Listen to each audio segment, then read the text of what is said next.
Alduin's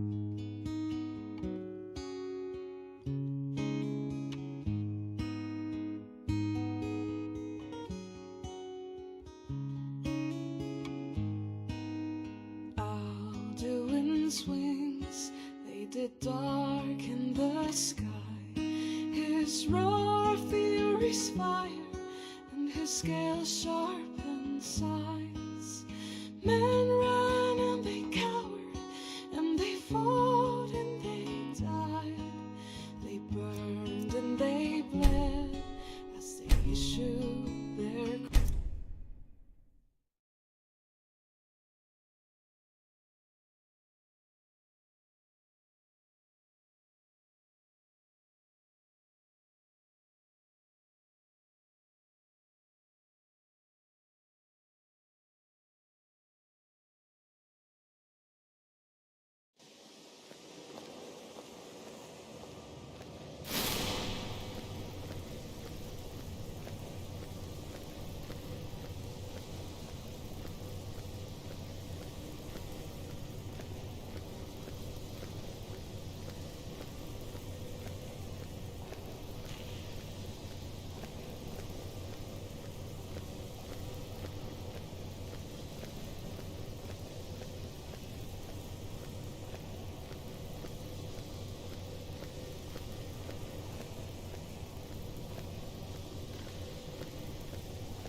Swift handing.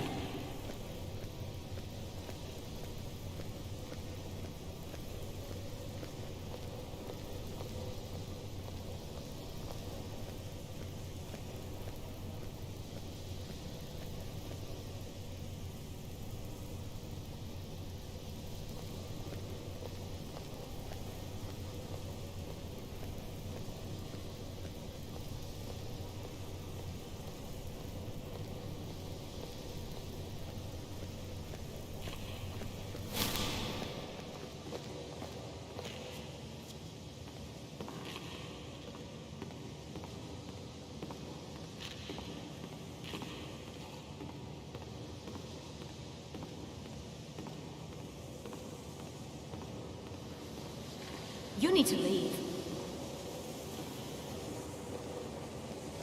You need to leave.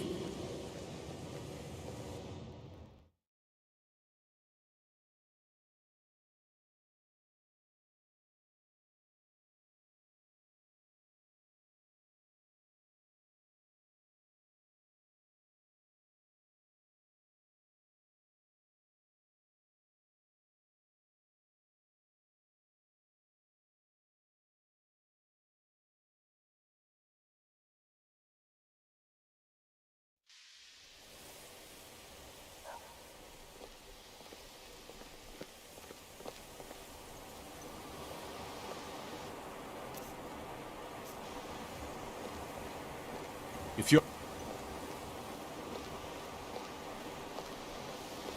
Even with the college's laid-back attitude, there are still some things that are off. There are some experiments the college frowns on, if they're aware of them, of course.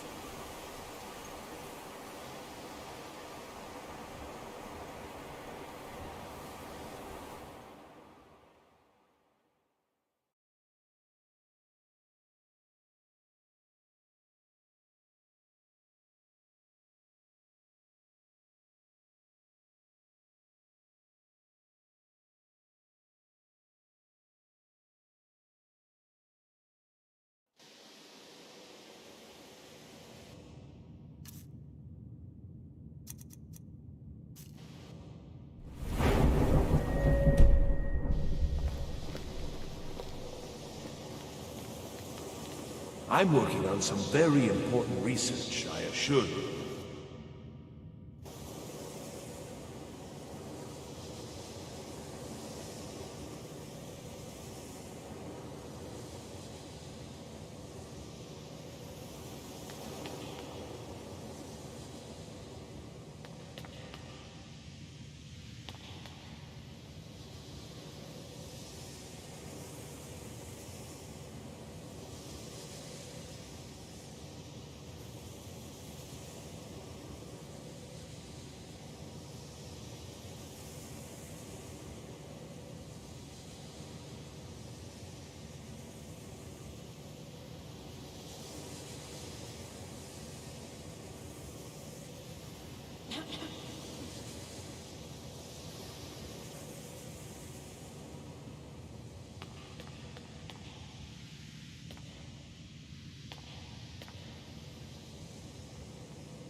The exact nature of my research is a secret, I'm afraid, but it really is quite valuable.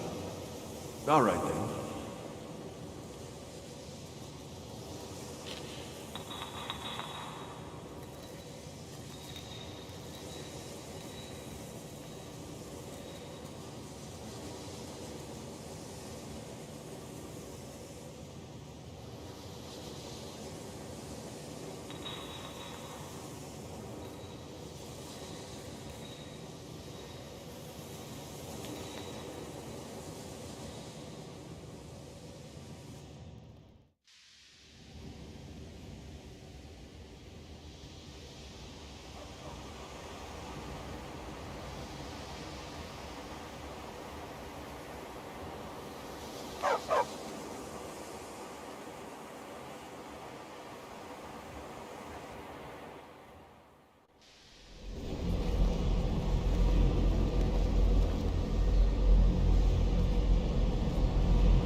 Enchanting services are one of the few things that keep us in touch with the rest of Skyrim.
I'm sorry, could you describe the Hey, smell? watch it! Like some I didn't horrible mean nothing monster by was it. turned Just inside leave out me and alone. then exploded. What do you want? What did you do? Hope you're willing It to was a back those minor words up with your fists. I've already corrected it for future experiments. This is why people have a problem with the college. Do your worst. Go on in. We got warm food, warm drinks, and warm beds.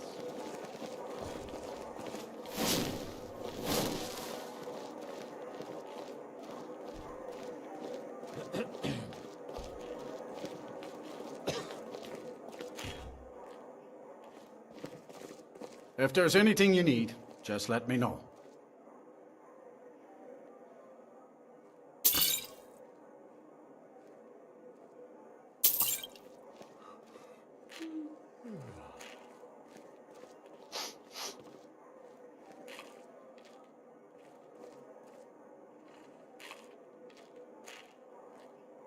I'm afraid there's not much to be said. Winterhold is hardly what it used to be. You can talk to Birna if you need to buy anything. She doesn't have much, but could certainly use the coin. And then there's our little inn. Most of the business we get is from folks here to visit the college.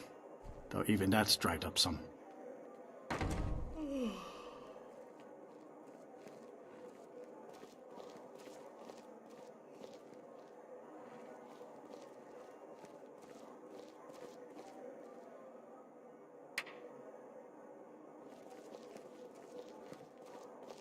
Here, take a look at this. Some of the Jarl's men came by and left this bounty letter.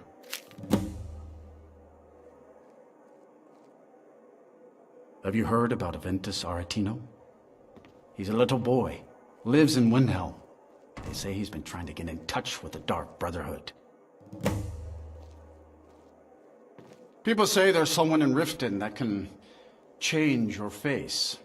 Make you look completely different. Do you believe that? Sure thing. It's yours for a day. I'll show you to your room. Right this way.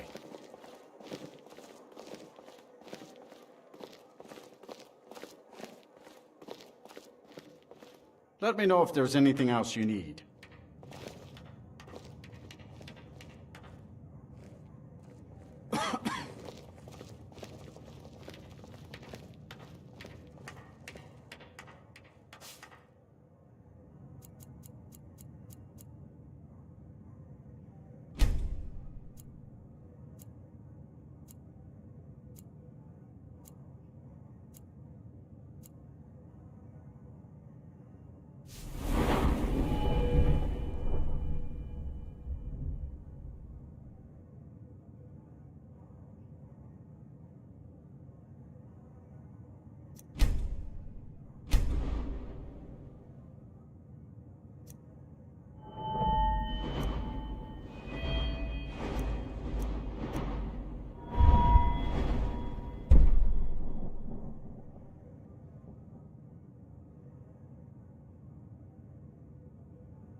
Yeah?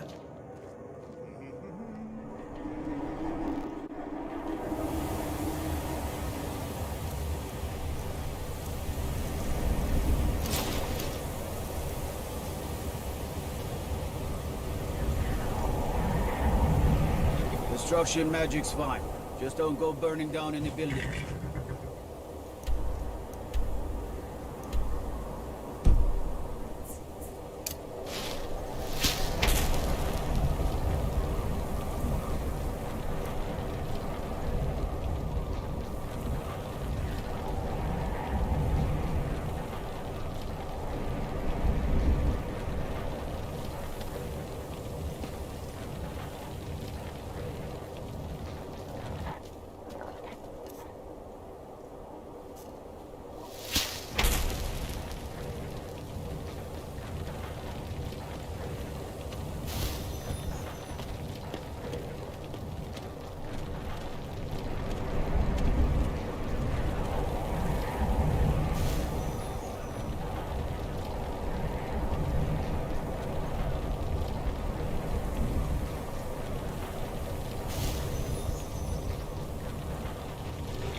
I was just hearing things.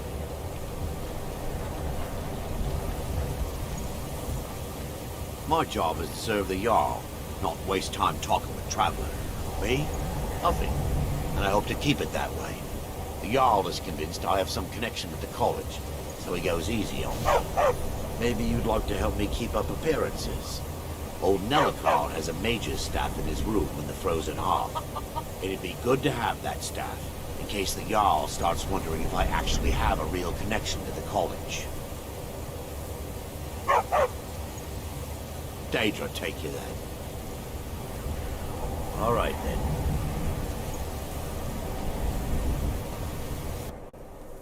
Come on in. Just stoked the fire. Take a seat and get the coal down.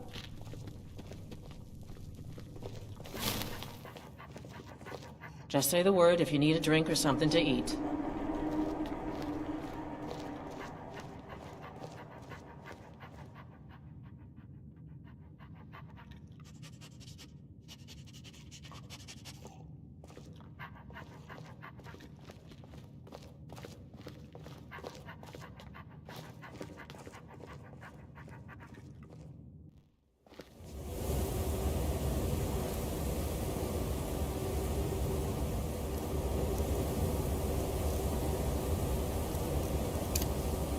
I don't really know anyone.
quietly and we won't have to get rough.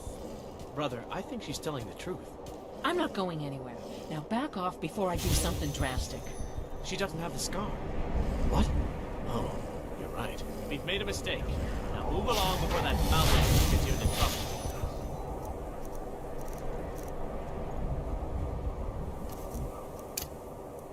Next time you're looking to pester someone, make sure it's the right person.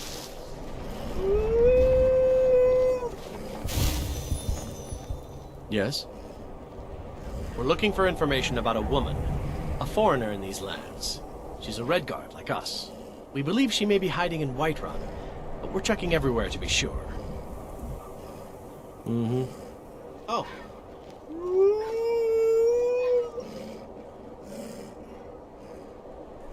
Foreigners. What a nuisance.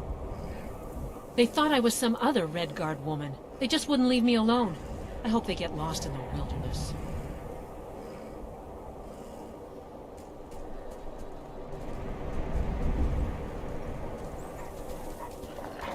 I cannot rest.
Heard about you and your honeymoons.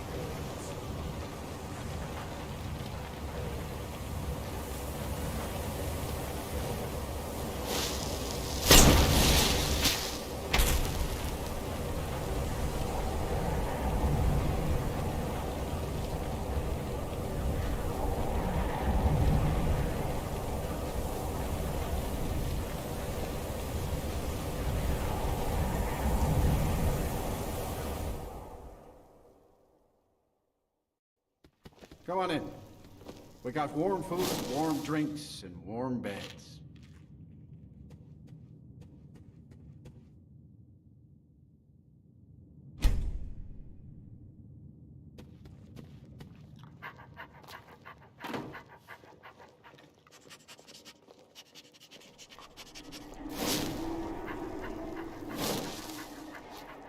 understand Irid's been playing Hunt the Elf again.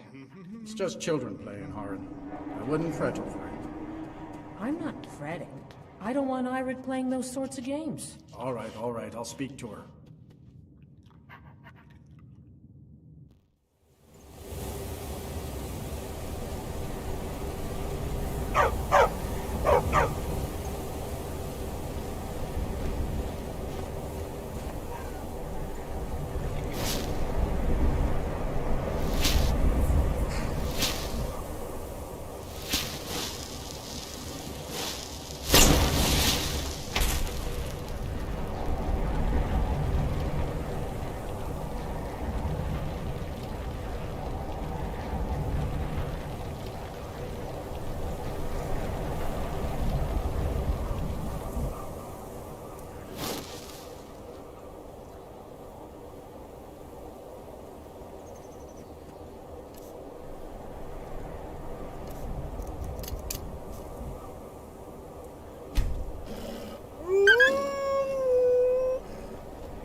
Stupid dog.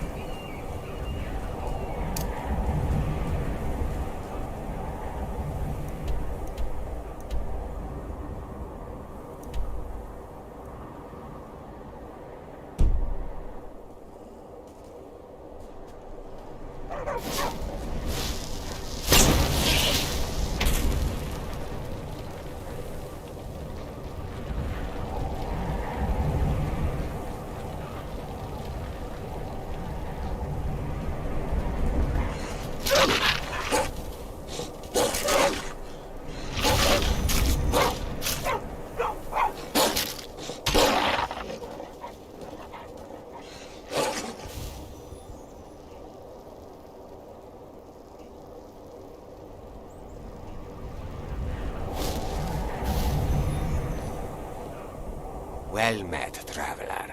I am Kaidojo, a monk making the pilgrimage to the shrine of Azura.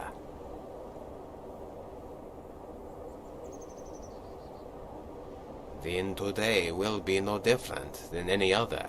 For while I recognize Azura's place in the pantheon of the divines, the Daedra hold no particular favor in the doctrine I follow. Some may see the line between Aedra and Daedra as a means of separation, when the divide itself is the true nature of our existence. It is in the eye of the storm that one finds balance, and with balance comes the flourishing of life.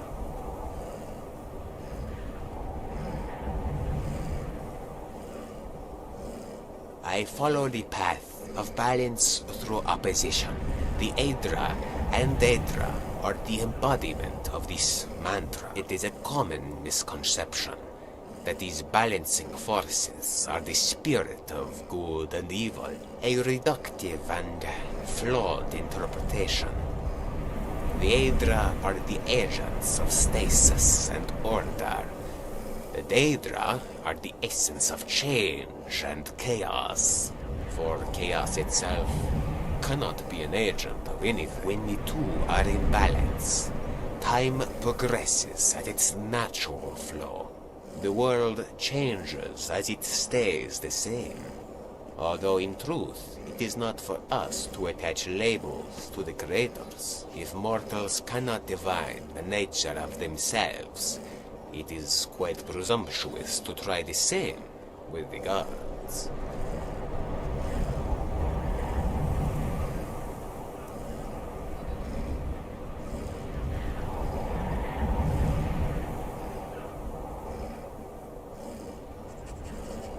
I was trained as a priest of Stendar, but I felt the temple did not do enough to disavow the militants who walk the land in his name.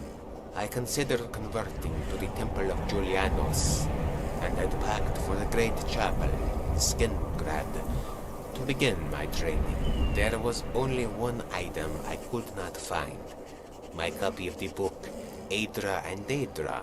I scoured every corner of my quarters, until at last I saw it. It was placed on top of a high bookshelf. Now, They say those who hurry only slow themselves in the end. If only I heeded such sage advice. Instead of reaching for the footstool, I attempted to climb the shelf, only to fall flat on my tail. However, as it so happens, I lost my balance but gained my footing. For when my head struck the ground, I had a vision.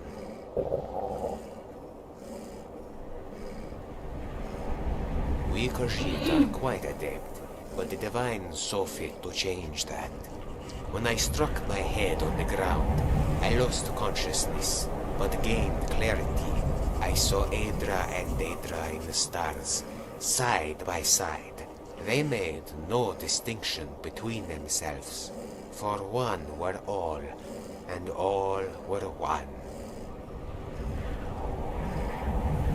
Then I implore you to ask them. To ask a question is to risk being a fool, but to cling to silence is to remain one.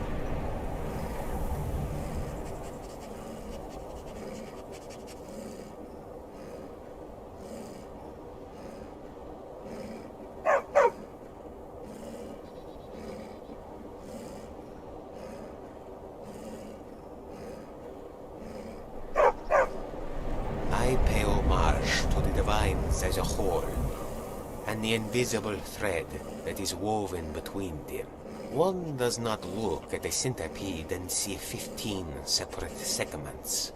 One cannot focus on a leaf, for in doing so he will neglect the whole tree.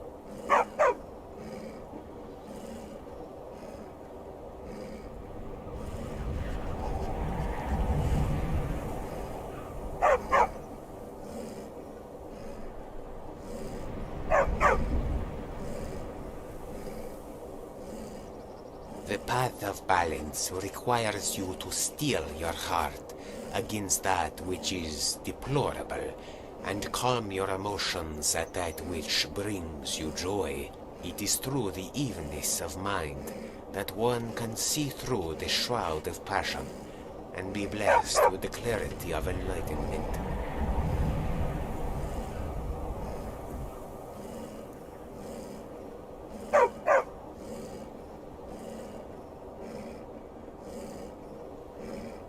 Boethia is the prince of plots, deceit, and conspiracy. Such words are sinister when spoken in the void. Yet, when the scales of power tip toward tyranny, when the strength of the dishonorable cannot be vanquished by a frontal assault, Boethia is there. Mola Gabal, meanwhile, is her nemesis. For he is strength and domination, and those who enslave others do so in his name. Although Boethia teaches us that strength can be vanquished, Molag Bal demonstrates that weakness is not a virtue. Mehrunes Dagon is the facilitator of destruction, the great equalizer of this plane. For when life is allowed to grow unchecked, it will wither from its own abundance.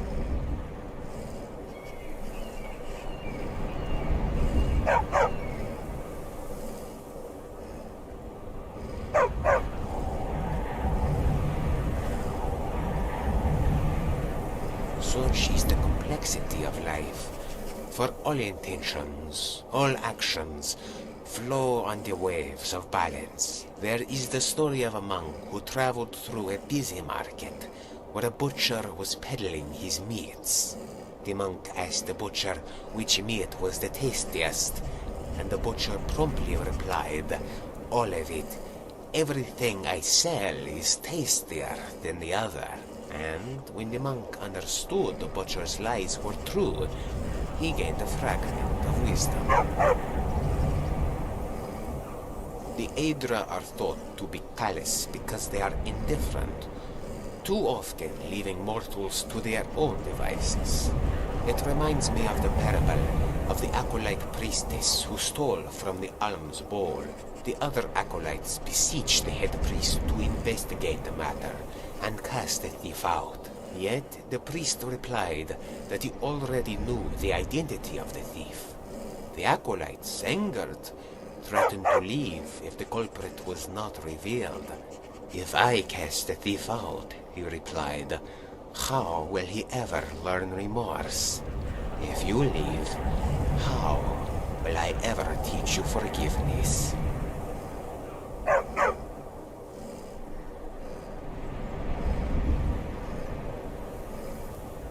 That is one interpretation. The priestess, overwhelmed by her master's kindness, would realize the error of her ways. Perhaps driven by guilt, she would expose herself as the thief, and through her bravery, truly achieve the forgiveness of her peers. For any other path would result in bitterness and resentment, although these provide their own lessons, should the head priest choose to teach them.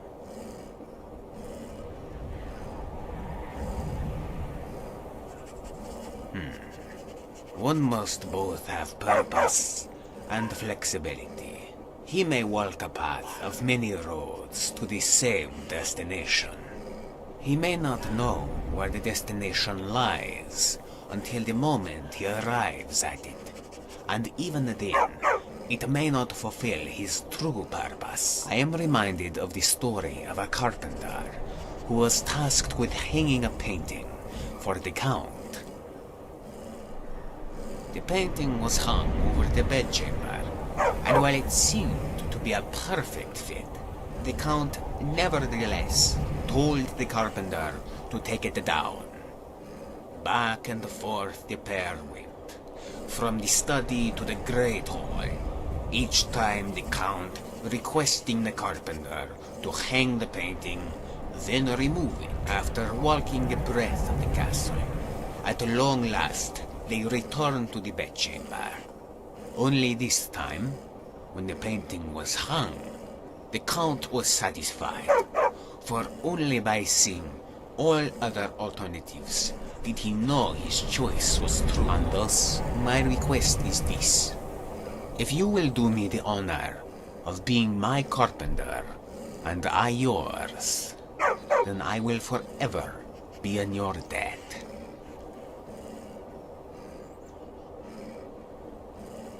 An adventurer treads through a cave when he is attacked by trolls. He runs towards a ledge and attempts to descend down a vine of hanging moss. It is then that he discovers a pack of wolves at the bottom, waiting hungrily for his arrival. Only the moss sustains him. If he waits, he knows that help may arrive. The cave is frequented by warriors and adventurers alike. It is then that he notices the dagger lodged in the rock beside of him. It is just beyond his reach, but he thinks he can lunge for it if he lets go of the moss.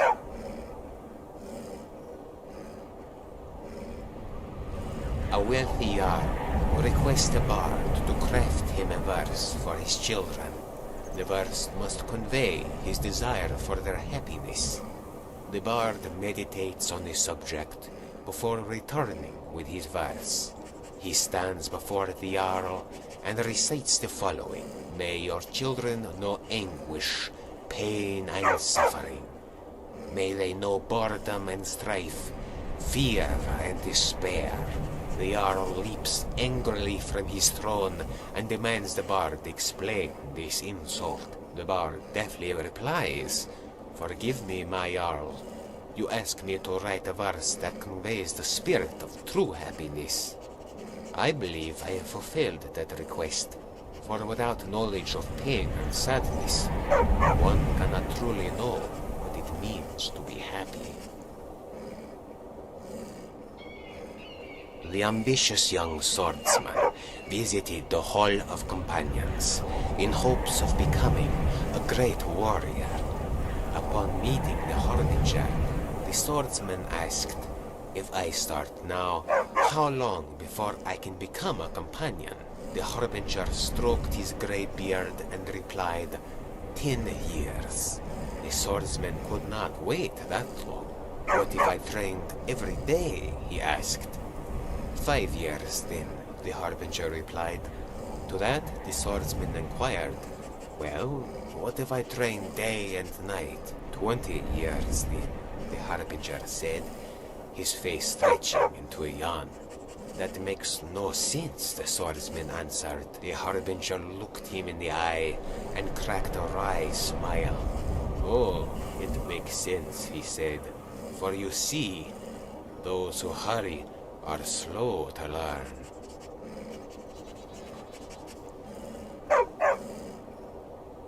May safety and prosperity find you wherever you go.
Come here. Yeah.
Ah, there you are. Not you specifically, of course, but I was waiting for an adventurer to free me from this predicament. I had assumed Borvir would be more than enough protection against the occasional bandit. He said he was a conjurer from the College of Winterhold, and that's his course. So I'm beginning to doubt the accuracy of that statement.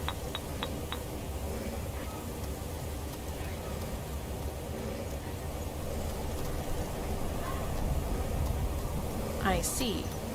Right. An apprentice. That would explain why Borvir was so hapless against that bandit. But I guess he wasn't the only one. I was pretty much paralyzed throughout the whole ordeal. Well, it's no wonder my colleagues nicknamed me Canis Root. In any event, my name is Kiana. I'm an alchemist. And no, I won't brew you an ale.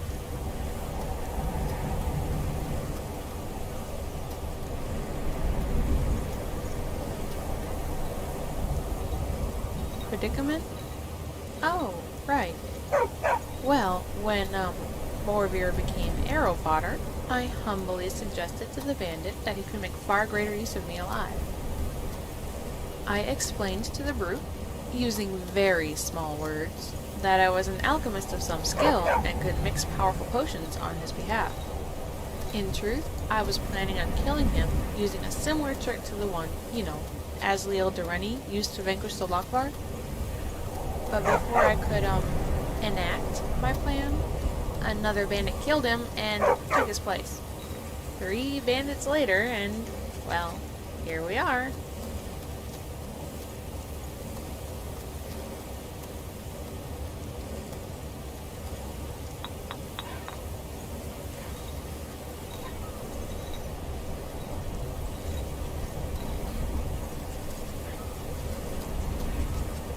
No, not in the slightest.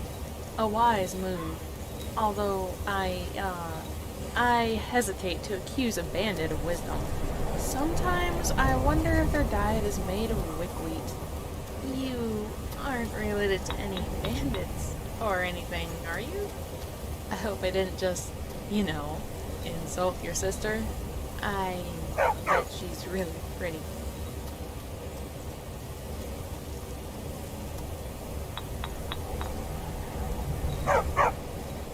We've been known to, experiment with various ingredients, but Borvir would have been the one to ask about that. Well, back when he was alive. Alchemy is mostly a serious endeavor. There's a few jokes my colleagues like to pass around, but they're mostly awful. Oh, not you too. At least you didn't have them walk into a bar. Am I cringing? I feel like I'm cringing.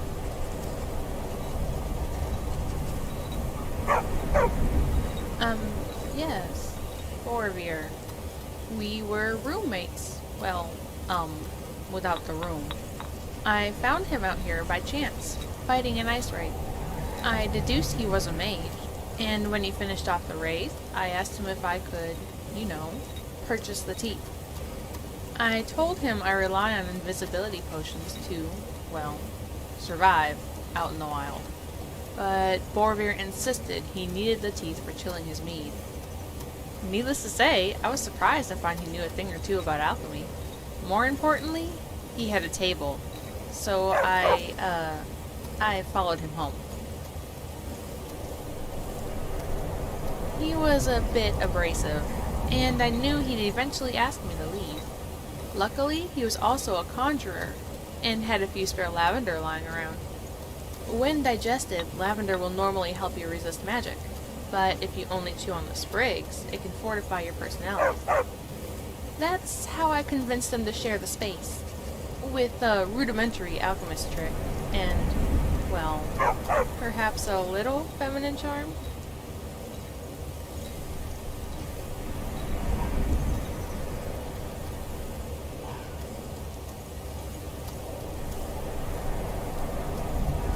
Right, like I said, feminine charm. As in, I charmed Borvir into behaving like a gentleman. He slept on the furs.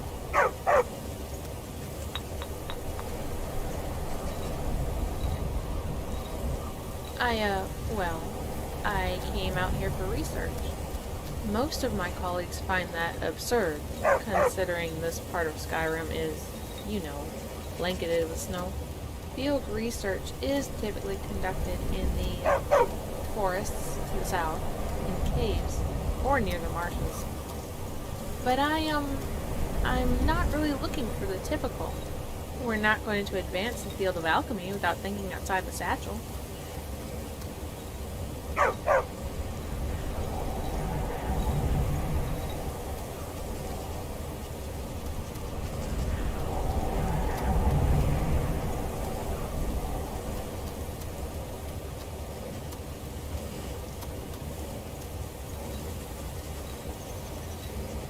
Right. But, I'm alive, aren't I? I think that's proof enough. Although, granted, I rely more on, craftiness and luck. Of course, you can make your own luck. All you need is a crown of lettuce and some taproot.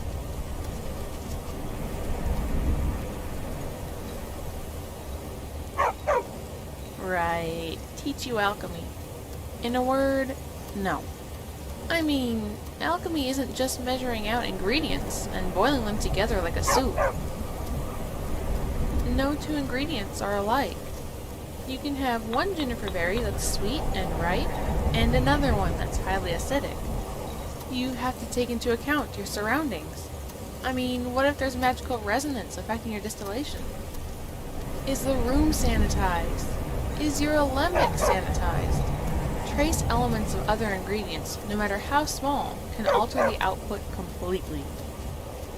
It's not something I can teach. You need to have a feel for the variables and how they're changing. You either have it or you don't.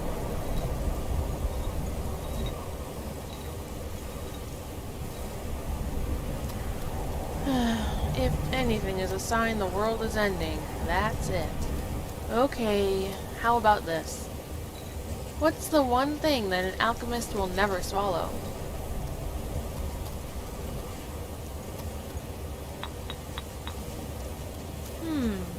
I was going to say his alembic, but that works too. Alchemists do take a lot of pride in their discoveries. Goodbye.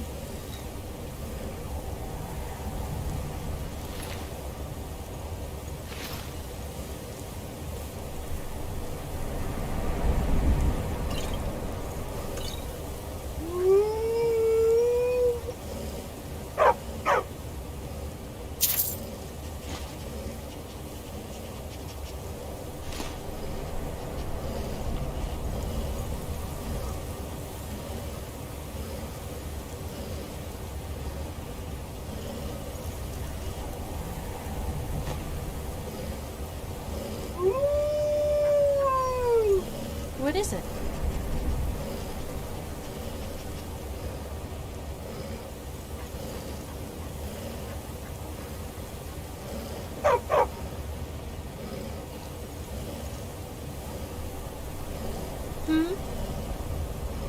Until next time.